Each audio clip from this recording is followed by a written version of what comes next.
اور میاں نواز شریف کی وہ چاہے اٹامک ٹیسٹ ہوں، وہ موٹر ویز کا جال ہو، وہ ان کی قیادت میں جو میاں شہباز شریف صاحب نے منصوبے لگائے بجلی کے وہ ہوں، ایز آف بزنس. دیکھیں اکنامک ریفارم ایکٹ سے پہلے آپ کا جو فارن ایکسچینج تھا وہ ریگولیٹڈ ہی نہیں تھا، اور کرنسی کے حوالے سے ملک کے اندر کوئی ریگولیشنز نہیں تھے.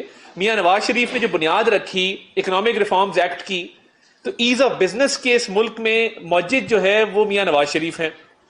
اور میں سمجھتا ہوں کل جو انہوں نے اعلان کیا اور پنجاب حکومت نے جو یہ قدم اٹھایا ہے کہ 500 یونٹ تک بجلی کے بلوں میں 14 روپے جو کمی کی گئی ہے 2 مہینے کے لیے، تو یہ عوام کے درد کو محسوس کرتے ہوئے، عوام کی مشکلات کا احساس کرتے ہوئے 45 ارب روپے کی خطیر رقم سے جو یہ معاملہ کیا گیا ہے، یہ انپریسیڈنٹڈ ہے. تاریخ میں آپ کو اس کی مثال نہیں ملے گی.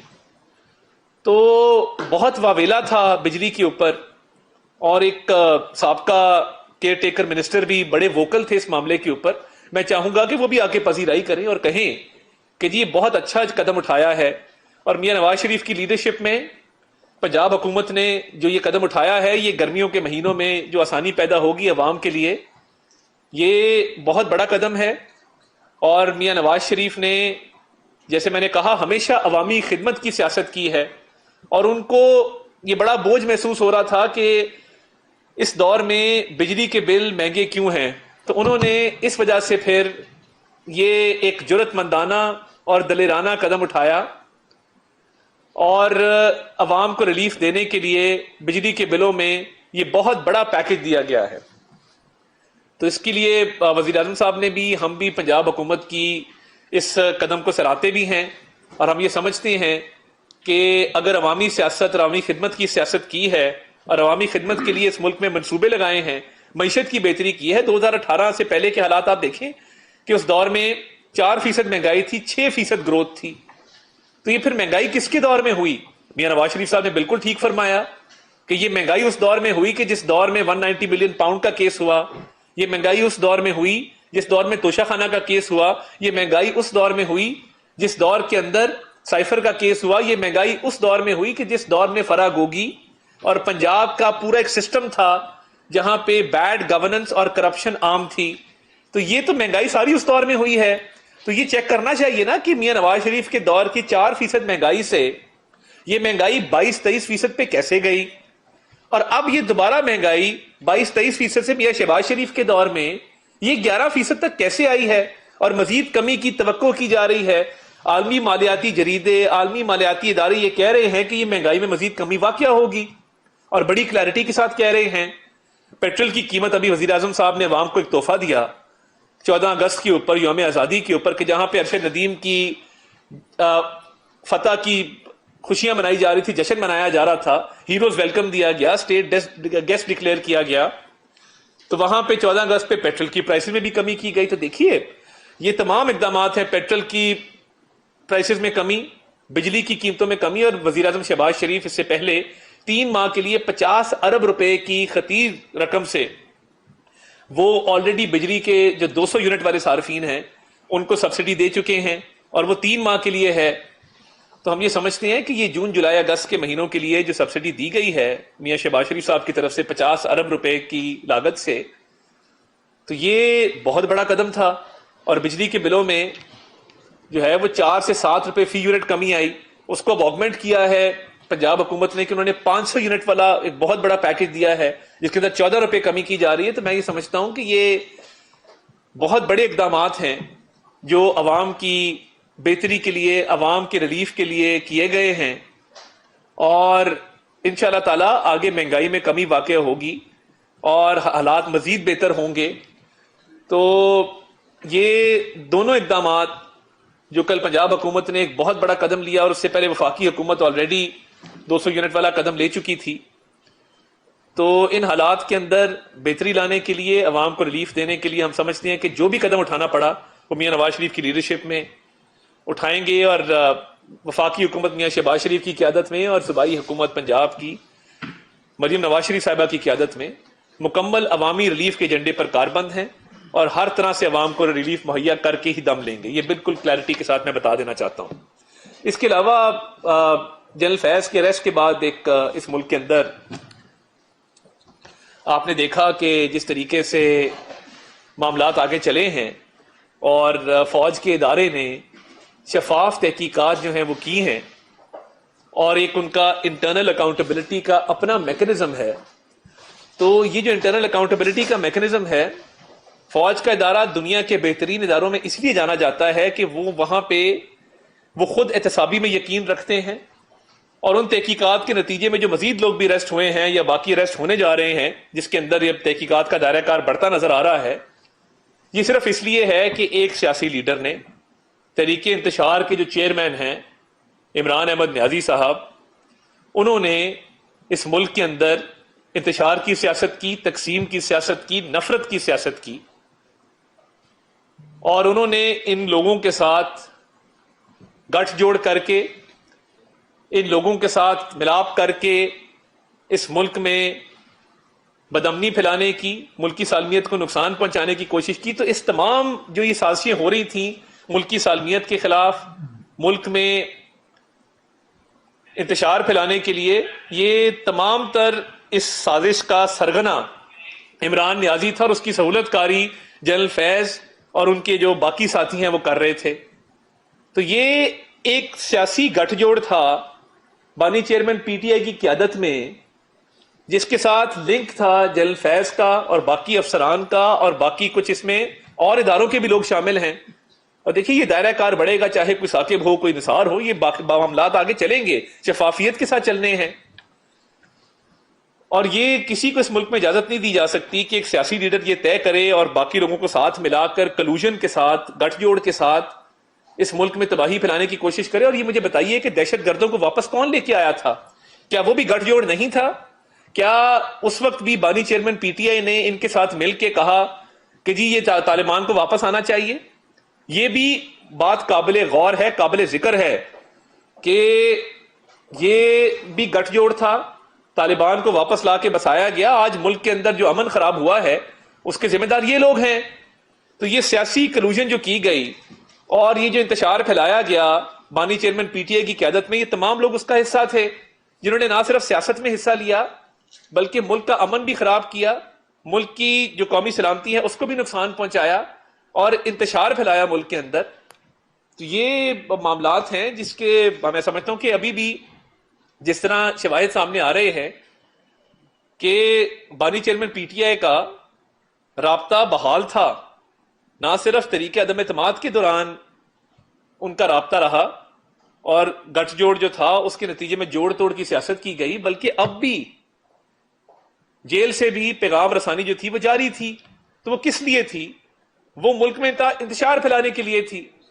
تو ہم اس قدم کو سراہتے ہیں اور ہم سمجھتے ہیں کہ یہ ایک پازیٹیو ڈیولپمنٹ ہے، اور جو کوئی ملک میں انتشار پھیلانا چاہے گا، ملک کے امن کو خراب کرنا چاہے گا، ملک کے خلاف سازشیں کرنا چاہے گا، تو اس کا انجام یہی ہوا کرتا ہے.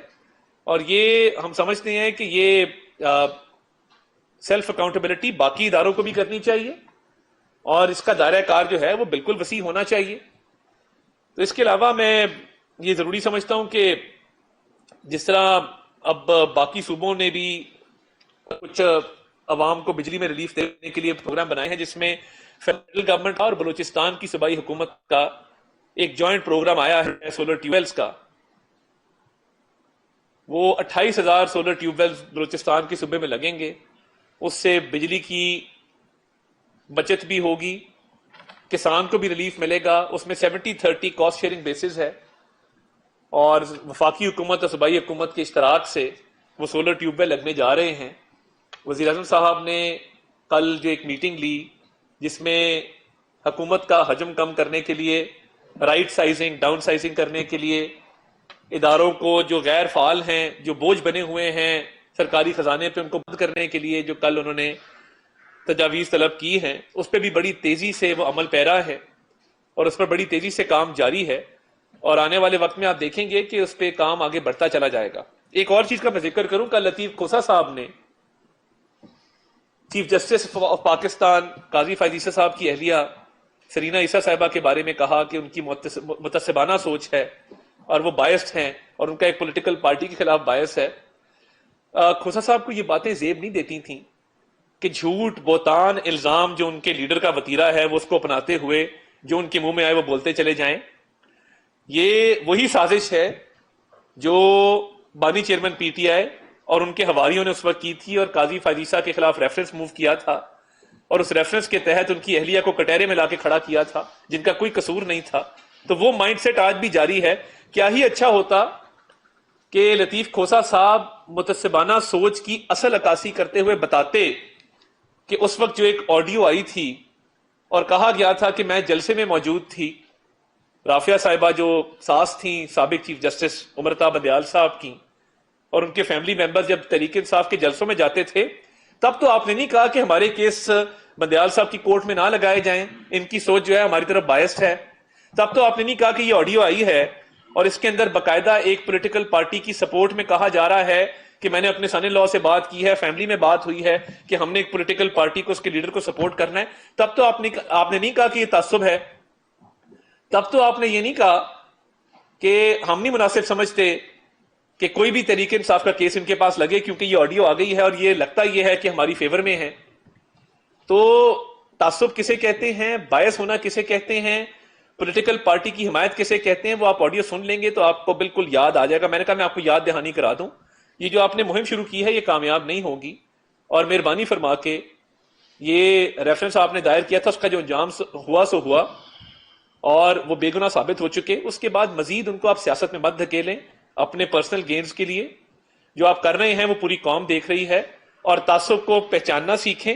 اور یہ آپ کو پتا ہونا چاہیے کہ تعصب کیسا ہوتا ہے اور وہ جلسوں میں جا کے اس کا اظہار کیا جاتا ہے. تو میں اس کی مذمت بھی کرتا ہوں. میں سمجھتا ہوں کہ کھوسا صاحب کو یہ بات نہیں کرنی چاہیے تھی, اور کیا ہی اچھا ہو کہ وہ اس آڈیو کی مذمت کریں اور کہیں کہ تعصب وہ تھا. یہ تو تعصب نہیں ہے, اور یہ جان کے ملائن کرنے کی جو کوشش کی جا رہی ہے یہ کامیاب نہیں ہوگی. بہت بہت شکریہ جی. سر بہت شکریہ, بڑی تفصیلی گفتگو آپ نے کی. میں دو سوال کرنا چاہوں گا. ایک تو آپ نے فرمایا کہ پنجاب حکومت نے بجلی کی قیمتوں میں کمی کا اعلان کیا, اس سے پہلے وفاقی حکومت نے بھی اعلان کیا. تو سر گزارش یہ ہے کہ یہ جتنے بھی اقدامات بجلی کی قیمتوں میں کمی کے حوالے سے ہو رہے ہیں یہ ہمیں لگ رہا ہے کہ یہ تو عارضی فیصلے ہیں, عارضی اقدامات ہیں, اور ایک شارٹ ٹائم کے لیے عوام کو ریلیف دیا جائے گا. آپ کی حکومت مینڈیٹ لے کے آئی ہے, بڑی مضبوط حکومت ہے, اور اس کو تو عوام کے مسائل کے حل کے لیے بڑے اقدامات اٹھانے چاہیے, خاص کر کے بجلی کے مسائل کے حل کے لیے. وہ ہمیں کوئی نظر نہیں آ رہے. دوسرا میرا سر سوال یہ ہے کہ آپ نے جنرل فیض کے خلاف کارروائی کا بھی ذکر کیا, تو یقینی طور پر یہ ایک خوشائند بات ہے, اور پورے ملک میں اس کو ایک اچھے نظر سے دیکھا جا رہا ہے اور رائے اس کے حق میں ہے. کیا آپ سمجھتے ہیں کہ جنرل فیض کے خلاف یہ کارروائی ملک میں آئندہ ماشاء اللہ روکنے کا بھی ایک سبب بن سکے گی؟ کیونکہ ملک میں جب ماشاء اللہ لگتا ہے آئین توڑا جاتا ہے تو وہ بھی ایک غیر آئینی اقدام ہوتا ہے. تو کیا جنرل فیض کے خلاف اقدام جو ہے آئندہ ملک میں ماشاء اللہ روکنے کا سبب بھی بن سکتا ہے؟ دیکھیے, ایک تو بجلی کے حوالے سے آلریڈی پرائم منسٹر صاحب نے ایک ٹاسک فورس قائم کر دی ہے, اور وہ ٹاسک فورس اپنا کام کر رہی ہے. اس میں آئی پی پیز کو بھی ریویو کیا جا رہا ہے. جو دیر پا حل ہے بجلی کی قیمتوں کو نیچے لانے کے لیے اس پہ بھی کام ہو رہا ہے, اور یہ پہلے دن سے ہو رہا ہے. یہ ہم نے کام مارچ کے مہینے سے شروع کر دیا تھا. تو بجلی چوری کے خلاف جو مہم چل رہی ہے صوبوں کے اندر, وہ صوبائی حکومتوں نے اس کو روکنا ہے ہمارے ساتھ مل کے, اس پہ کام ہو رہا ہے. لائن لاسز کو, تھیفٹ کو روکنے کے لیے کام ہو رہا ہے. سولرائزیشن کی طرف صوبائی حکومتوں کے ساتھ مل کے موو کر رہے ہیں. تو انشاءاللہ تعالیٰ جب سولرائزیشن بھی ہوگی, بجلی چوری پہ کریک ڈاؤن کو مزید تیز کیا جائے گا, آئی پی پیز کا ریویو کیا جائے گا, اور بجلی کی قیمتوں میں اضافے کے جو باقی فیکٹرز ہیں ان کا ریویو ہوگا, تو میں سمجھتا ہوں کہ یہ سسٹینیبل اور دیر پا اس کا حل نکلے گا, اور اس پہ آلریڈی حکومت کاربند ہے. دیکھیے, فوج کے ادارے نے جو خود احتسابی کا عمل شروع کیا ہے یہ ایک سٹارٹنگ پوائنٹ ہے ان کی طرف سے. اس کو ہم اس لیے خوشائند سمجھتے ہیں کہ یہ پہلی بار ہونے جا رہا ہے کہ انہوں نے اتنے ماس لیول کے اوپر ایک سیاسی مداخلت کے حوالے سے اور کرپشن کے حوالے سے ایک قدم اٹھایا ہے. یہ فرسٹ سٹیپ ہے, اور اس کو اس لیے خوشائند قرار دے رہے ہیں کہ یہ ایک ایگزامپل سیٹ ہوگا, اور یہ ایگزامپل جو ہے وہ فوج کا ادارہ سیٹ کر رہا ہے, تو یہ باقی اداروں کو بھی کرنا چاہیے, صرف ان کی ذمہ داری نہیں ہے. ایک ارجنسی آ گئی ہے, مجھے ذرا یہ بتا دیجیے, اس سے تھوڑا سا ہٹ کے میں یہ پوچھنا چاہوں گی, منکی پارکس کے حوالے سے یہ بھی پی ایم اجلاس کر رہے ہیں, یہ اجلاس بھی ہونے والا ہے, تو آپ یہ بتا دیجیے حکومت اس کے حوالے سے کیا اقدام. ابھی اس کی فوری پریس ریلیز جاری کی جا رہی ہے. پی ایم صاحب اس وقت منکی پاکس کے اجلاس میں موجود ہیں ایز وی اسپیک. تمام منسٹریاں, لائن منسٹری, جو آپ کی ہیلتھ منسٹری ہے، جو اس کے نیشنل کوآرڈینیٹر ہیں، وہ سارے سب بیٹھے ہوئے ہیں. اب سے چند دیر بعد جو ہے چند لمحوں بعد پرائم منسٹر آفس سے باقاعدہ پریس ریلیز جاری کر دی جائے گی. لاسٹ کوشچن عرفان صاحب، ایک ایجنسی آ گئی.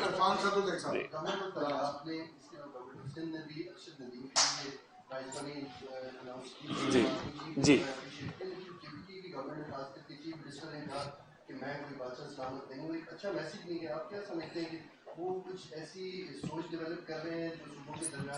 دیکھیے اسپورٹس ایک ایسی چیز ہے جس پہ کوئی اختلاف نہیں ہے، اور میں تو بلکہ آپ کے توسط سے سی ایم کے پی کے کو ریکویسٹ کروں گا کہ وہ پرائز منی کا اعلان کریں اور وہ کوئی نہ کوئی اسپورٹس کے لیے وہاں سینٹر بنائیں جہاں سی ٹی ڈی ہماری شراکت داری سے وہ بنا رہے ہیں، جو پچھلے 11 سال میں نہیں بن سکا ان کی حکومت میں. ہم نے کہا بنائیں، پنجاب میں بنا تھا، وہاں بھی بننا چاہیے. اسی طرح اسپورٹس کی فیسلٹیز وہاں پہ بنائیں.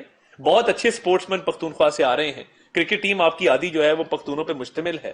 تو یہ ان کی عوام کا حق ہے کہ اسپورٹس کی فیسلٹیز وہاں پہ ہوں، اور ان کو بھی چاہیے کہ وہ کوئی نہ کوئی ایسا قدم اٹھائیں جس سے ارشد ندیم کی حوصلہ افزائی ہو.